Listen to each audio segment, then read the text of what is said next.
Profeti a.s. e ka sjell një shembull madhështor lidhur me besimtarin. Ka thënë shembulli i besimtarit është si shembulli i palmave të hurmeve. Dhe këto palma mund të shihni edhe vetë tani sa të bukura janë, sa të larta.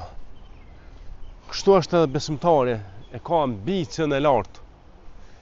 Dhe veçori tjetër e palmave të hurmeve është që prej çdo pjesë të saj përfitohet.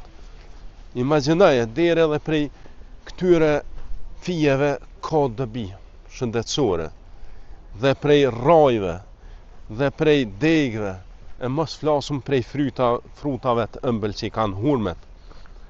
Dhe cilësi dhe veçori tjetër e palmave është që ato janë të qëndrueshme. Merr kohë gjatë derisa të formohet dhe të rritet një palm, mirë po, kur të forcohet, aja më nuk lëkundet. Kështu është edhe besimtari, është i palëkundshëm, është stabil, se me vërtet prej problemeve kryesore që kanë njerëzit është që janë labil, janë kluhatshëm. Kurse besimtari i vërtet, gjithmonë kur themi besimtari, e kemi qëllim besimtari i vërtet, ai i cili ju kanë ngërthy besimin në zemër. Ai është stabil, i qëndrueshëm, nuk lëkundet. Dhe imagjinoj këtu palma të hurme aq të larta që janë, realisht ndonjëherë është përdorur në kohët e mëhershme për mi hedh, për mi marr frytet e saj, i kanë ngjujt me gurri.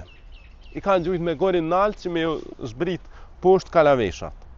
Dhe kështu është besimtari, tjerë t'i bajnë keq, ai ja u kthen me të mirë. Se kështu na mëson Kurani familjarët që të keqen kthejmë ata që është më e mira.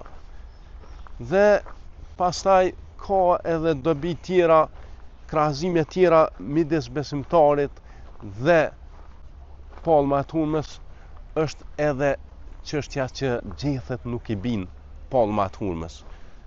Kështu edhe besimtari atë rrobën e devotshmërisë, që me ta e vesh shpirtin, ai nuk i bjen. Nuk i bjen gjethet me të cilat e mbulon shpirtin e tij me devotshmëri. Gjithmonë besimtari është i dobishëm, ashtu siç hurma është e dobishme në çdo stin dhe në çdo kohë. Për këtë arsye le të bëhemi prej besimtarëve të vërtet, prej të cilëve nuk del vetëm se hajër dhe dobi.